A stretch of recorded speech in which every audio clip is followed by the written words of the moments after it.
live from that Passport Studios. Oh, you can't hear me? I can't hear you, man. Oh, man, that might help if I turn that one Got to on. get that sequence down, man. Yeah, baby. Listen, live from the Passport Studios. Y'all know what it is. Y'all know what time it is, but we're hanging out with two friends of ours. Take it away, Jimmy. Hey, guys, really quickly before we actually turn our attention to the Braz, Robert Braswell is here for Tech Talk with EMC. Our good friend Dennis Chapman wrote this. I just watched the space station fly over, fixed a cup of coffee, heard the pledge and national anthem, and now hear a short spiritual message. Now I get to hear great trucking topics. Can't start the day any better. Our good friend Pond Skipper says, good morning, guys. And John Otter McClelland says, good morning, all. Good to have everybody here. Good to have Robert Braswell here. My friend, how are you? Welcome back. We just keep on rolling on with Tech Talk, don't we? For Tech Talk with TMC, now streaming live here on RadioNemo.com. A great topic today, and we've got one of the very first guests we ever had on the program, going all the way back to 2005, and that's Mike Beckett, who's president of M.D. Alignment. Mike's a longtime TMC member. He's been active in our TMC S6 Brakes and Chassis Study Group. We're going to be talking today about the ins and outs of vehicle alignment, why it's important, and how it'll affect your ride if it's out of alignment. But before we bring Mike on, Jimmy Mack, as you know, each week we like to make a special offer available to our listeners. And this week we are offering our TMC Guidelines for Total Vehicle Alignment Manual. It's there for the discounted price of just $25 plus shipping and handling. To order, you can call our customer service line toll free at 1-866-821-3468. You mention the program, you get it for that special price. Also, if you are an owner-operator or a small fleet and you got 100 or fewer power units, we would love to have you join TMC just for the discounted annual dues of $150. And when you do that today, you'll get our Recommended Practices Manual. That is our compendium of everything you can think of when it comes to the maintenance, repair, care, and feeding of commercial vehicles. A great benefit, plus there's many more. Call our same toll-free number if you're interested in signing up. And one more thing before we start, we always remind our listeners that any recommended practices we discuss reflect the consensus of our members. We offer them as recommendations only, and everyone must first determine for themselves if they are safe and appropriate for their operation. Please remember that TMC doesn't endorse any product, person, or service.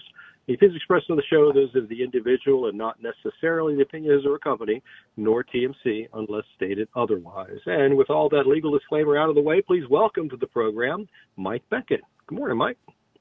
Good morning, sir, and how's everybody today? Mike's in the house. I'm doing great. I'm doing great. Jimmy Mack sounds like he's doing great. Good. So we got the trifecta here. We're hitting on the hat trick.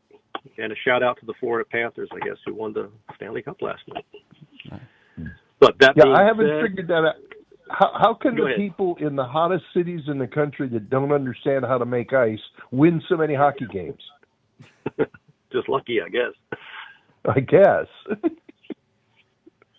But anyway, let's go ahead and talk about today's topic today. Total vehicle alignment, so important. Tires are the number one expense when it comes to maintenance. You got fuel, that's really not kind of a maintenance expense. It's just sort of an operating expense, but tires are that number one issue.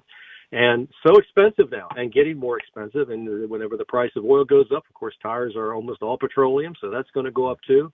They're not going to get any cheaper. And you got to be doing everything you can to make sure you're maximizing that tire service life. And a lot of it has to do with proper inflation, and we talk about that on the program quite a bit. But a lot of it also has to deal with, making sure that your ride is running straight and true as it goes down the road, because otherwise you're just wasting money, aren't you? That's right. And the interesting thing about alignment is that if the suspension is not in good maintenance, you cannot successfully do an alignment. And as we walk around truck stops and fleets and look at vehicles and see tire wear that is indicative of an alignment problem, the average truck we look at needs between $1,500 and $2,000 worth of suspension repair work before the alignment can be done. And many people don't pay attention to that and don't want to care about that, and so their alignments don't get done properly. And then that's true. If you don't have that fundamental structure, your underlying components aren't in good shape, you can't get it aligned. If they're corroded, you can't do the adjustments, right? If there's, That's right. if they're bent, if there's a lot of road hazards, potholes, all of that, your front end, all of the suspension, the body mounts, everything is going to conspire against you when it's going through that kind of an operating environment if it's not maintained properly. So we're starting from the foundation of assuming that you are maintaining all the components in the vehicle as they're supposed to be maintained. And there's a small window of forgiveness there, obviously, but if it gets severe, you got to treat those issues. So a lot of times, you might have a tire issue, and maybe it's not necessarily alignment; it's in the wheel bearing or the wheel end, right? Or the kingpin, right? One of the classic vibration complaints we get is a truck that between 45 and 55 miles an hour develops a shimmy in the steering wheel. Okay, well, if it only does it when you're accelerating and you don't feel it when you decelerate, that's a toe problem. But if you feel it accelerating and you feel it again when it's decelerating, that's a thrust bearing in the kingpin. Now, the kingpin may be tight, don't feel loose, but the thrust bearing is going bad. So being able to identify what things are pointed at is a big part of being able to successfully get the alignment and satisfy the customer. That's a good point, too. And let's talk about ride condition types a little bit, because in another recommended practice that we have, ride condition complaints, RP 648, we talk about there's 8 different types of ride complaints that you can see. Vibration is one of them. That's when you have that repeating motion that you hear or feel by the driver. We talk about shimmy, side-to-side motion, usually in the shaking of the steering wheel.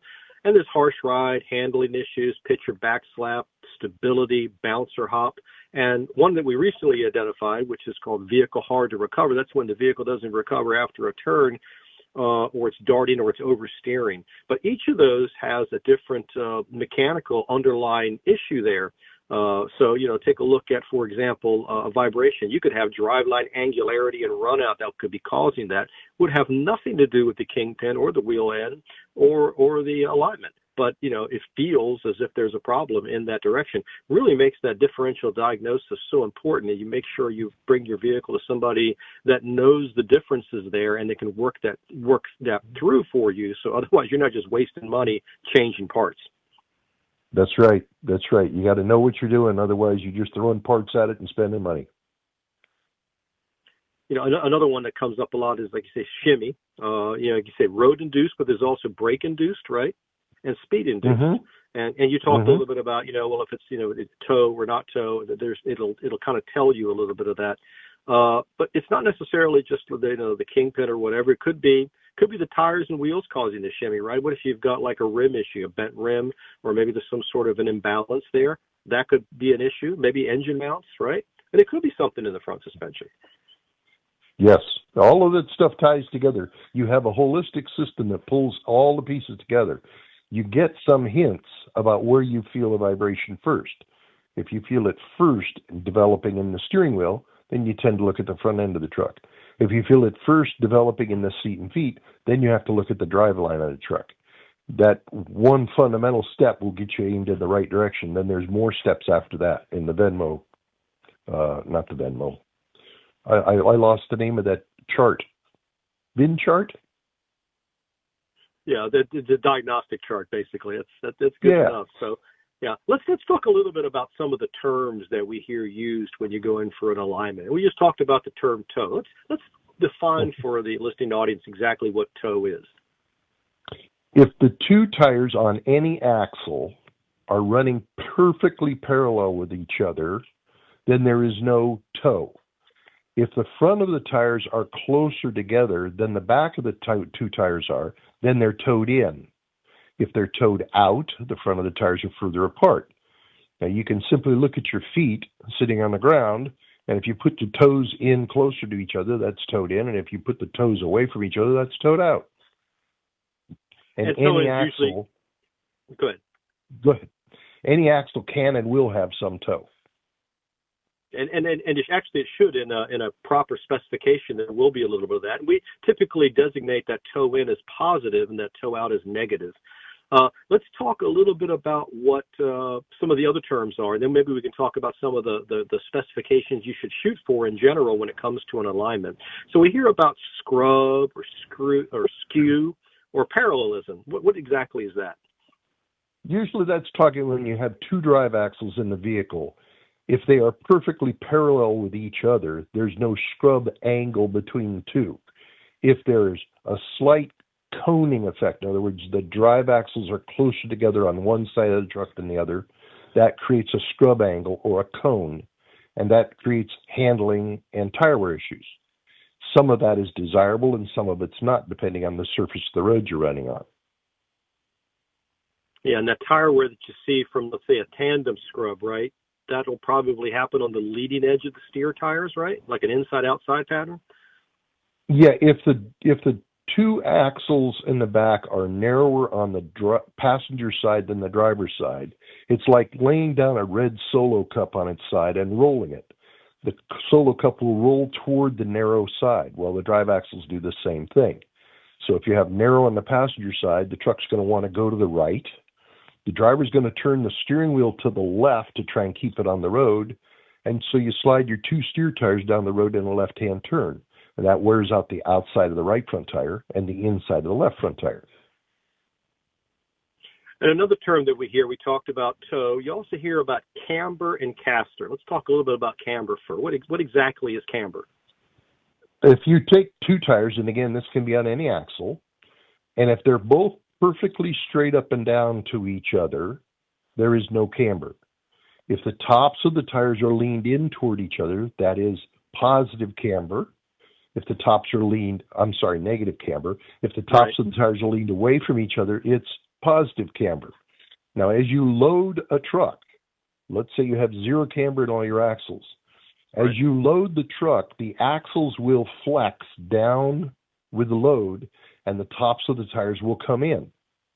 The amount it comes in is dictated by the manufacturer and how he strengthened the axle. And that negative camber is normal. It's supposed to be there.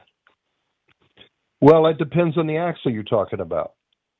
There are some steer axles that are made with severe positive camber in the left front tire and minor positive camber in the right front tire.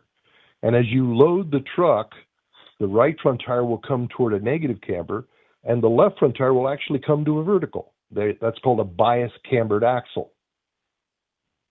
And does that have to do with the crown of the road? It was developed when we were running bias ply tires, and the idea was to lean the front of the tires slightly to the left, and like leaning a bicycle, it causes the truck to go a little bit left to counter the gravity pull of the crown of the road.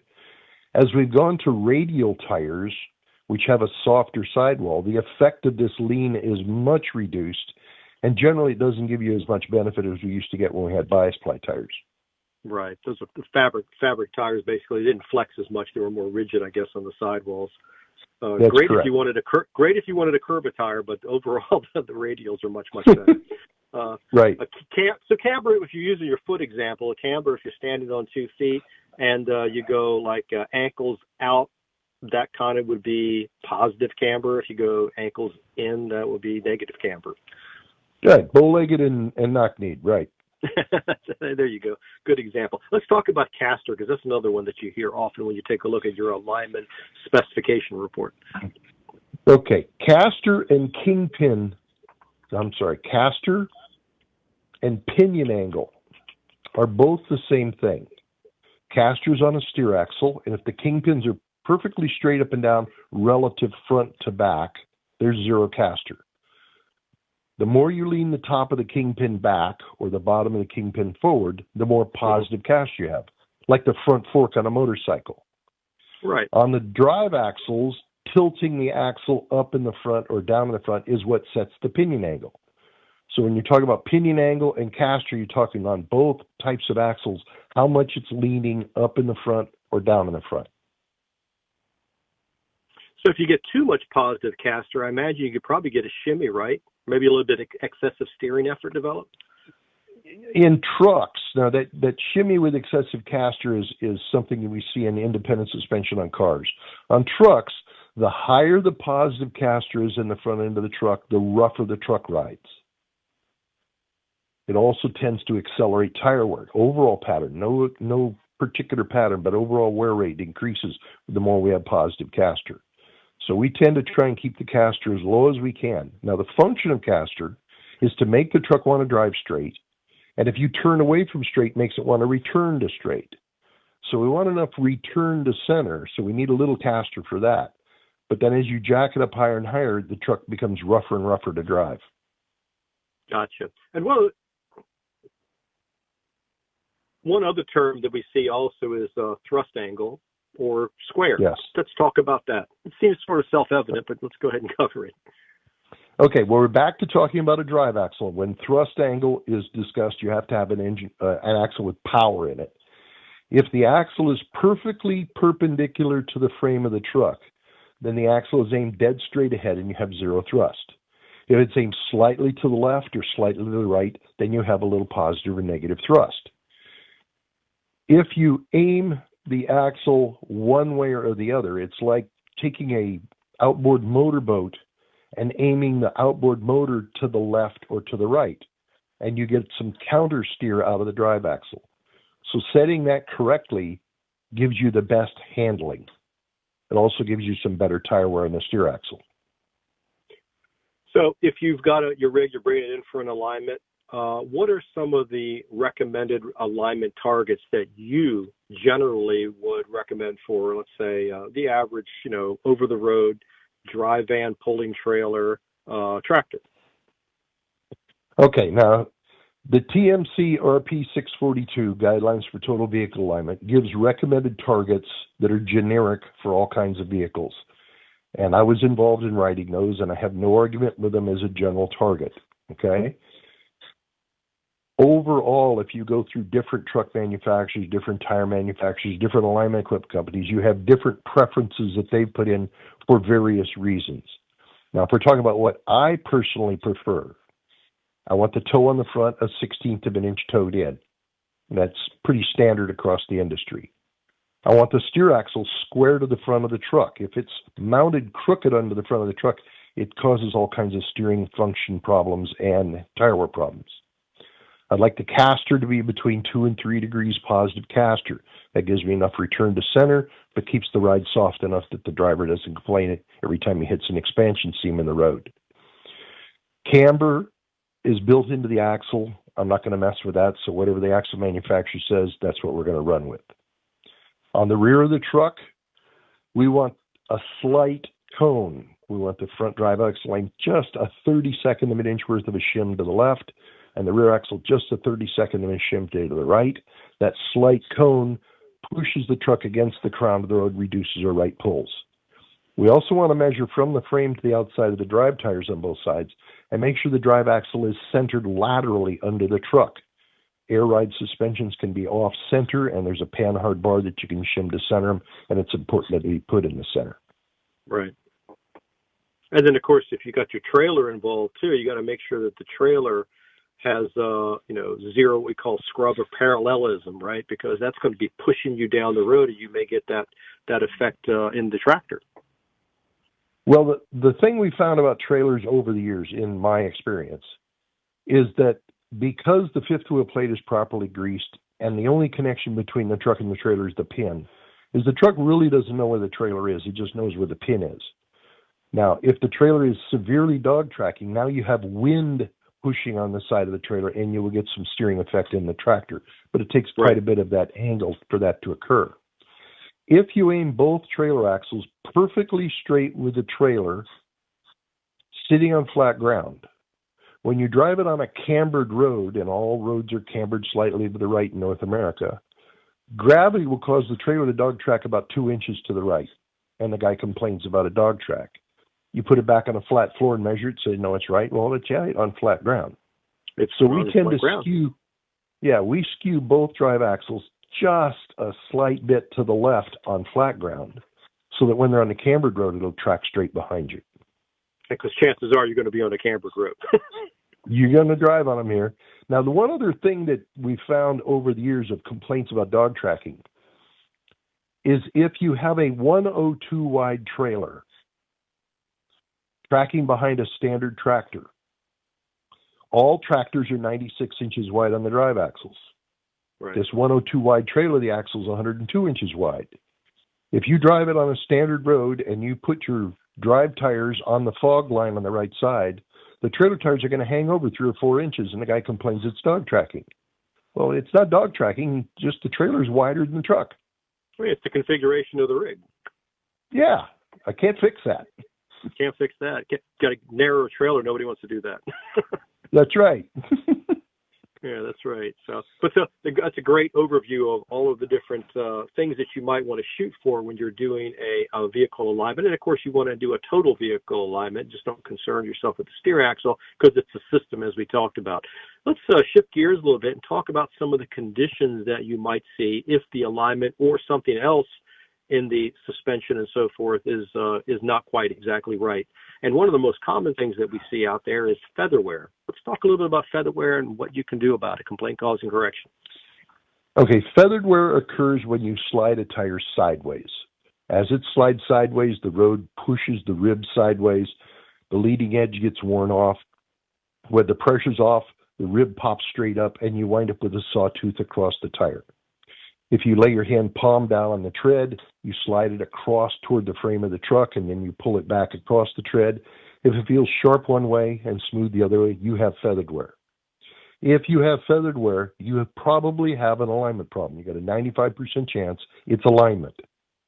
If you don't have feathered wear, your tire wear problem is not alignment, and you need to start looking at mechanical issues.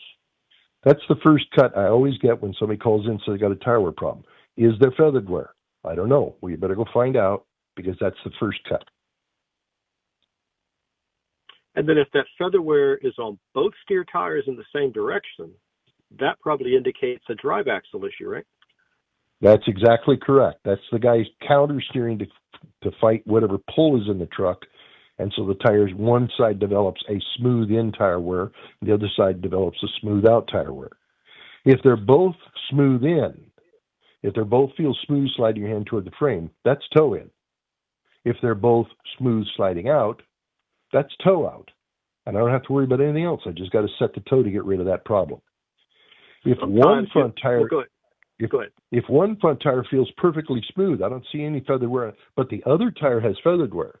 That means both the toe is wrong and the rear is wrong. So I have to fix both ends of that truck. Yeah, so you got a drive axle issue and you've got a toe issue in that case. That's correct. Yeah. Well, another one that we see a lot is cupping. So let's talk a little bit about what cupping is, what you can do about it. Okay, cupping is an inconsistent drag in the tire or distortion in the tire. Okay? So, for example, we're having a lot of problems with the outside shoulder on the right front tire on trucks today. And it took us a long time to figure out what was causing it because the toe was right, the rears were right, the camber was right, everything was right, but the outside shoulder of the right front tire was wearing. They've developed steer axles now that will turn sharper than anything we used to run in the past, back in the 90s. When you turn the right front tire out far enough, past 40 degrees, the steering arm behind the wheel swings in toward the axle, and the tie rod loses control because the steering arm and the tie rod are in line with each other. Now, the right front tire is up on its outside shoulder. It starts wiggling because it's not under control, and it starts cupping. Then as you drive, that cup eats its way around the tire. The only solution we found for that is we need to restrict the turn to the right by changing the steering stops or the poppets in the steering gearbox. Once you can see a cupping in a tire, you cannot stop it. It's going to continue to eat the tire up. So you have to prevent these irregular wear patterns in order to save your tires. Yeah, this is not something that rotating your tires or any of that's going to help. Once it sets up, it's going to keep on going. That's exactly correct. And I can explain the mechanical reasons for that if you want to go into it. Yeah, and I imagine there's some other issues too that can contribute to that, like if you had a loose kingpin or maybe the wheel bearings are out of adjustment, but primarily it's just as you described it. Or a balance problem. If you're imbalanced in the tire, it's going to start cupping. Oh, there's all kinds of things that create cupping. Improper inflation causes cupping, okay? So there's lots of stuff that'll cause it. But once it's started, you got to figure out what it is and stop it. Yeah. And I suppose maybe you can get a little bit more life by taking, if it's on a steer axle, you can rotate them to the driver trailers just to get a little more life out of the tire. You're not going to get rid of the problem, but maybe you can maximize the service life out of it. I haven't been able to prove that. I've had people tell me that in the past, but okay, let's say I have a pair of dual tires and one tire is taller than the one next to it. Right. The short tire winds up wearing out first. because the tall tire carrying more weight controls the amount of distance it travels every rotation. The short tire can't travel the same distance, so it drags and it starts cupping itself off. The more it drags, the shorter it gets. The shorter it gets, the more it drags. On a steer tire, you have 5 ribs. That's like 5 separate tires mounted to a central point, which is the casing. Brand new, those ribs are all the same length, so they roll compatibly to each other. If one rib starts getting shorter for whatever reasons caused that, now I have a short rib matched with 4 tall ribs, and that short rib will drag to keep up and will accelerate to wear. Now, if I take that tire that has that started pattern and I put it on a drive axle, I still have 4 tall ribs and 1 short rib, and the pattern's going to continue regardless of what position I put it in. Gotcha. Let's talk about, we have a few more minutes left in the segment. Let's talk about tire diagonal wear. Okay. Diagonal wear typically starts as a cup on one shoulder or the other. And as the tire gets out of balance and it starts bouncing, it generates enough energy to pick the tire up off the ground and slam it down. When the tire slams down, underneath the tread are plies that go at a 45 to 60 degree angle to the main tread. So when it slams on the ground, the tire tries to conform to those plies and starts a diagonal cup. It typically will jump and hit again about 6 to 8 inches away, start a second cup, and it'll do it a third time. Now, the reason there's only 3 cups is the hydraulic shock absorber only allows 3 jumps, and then it locks the tire down. So you'll typically wind up with a 3-cup pattern about the width of your hand at an angle across the face of the tire. What I want to find out is what started the cupping.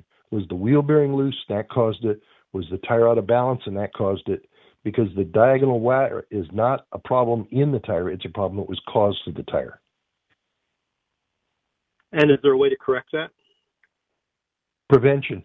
It's all prevention. You've got to figure out what caused it so that the next tire doesn't do the same thing. And some folks say you can reverse the rotation of the tire, and you can maybe continue to run the tire out, and it'll kind of smooth it out. But chances are it's not really going to solve the problem. You really need to prevent the problem up front.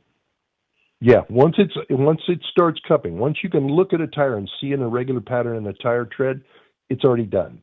You're just watching the rest of it go away. Well, Mike, I think we're just about at the end of the time for this segment. I'd like to thank you so much for joining us on the program. Any final thoughts before we wrap it up and give it back to Jimmy Mack?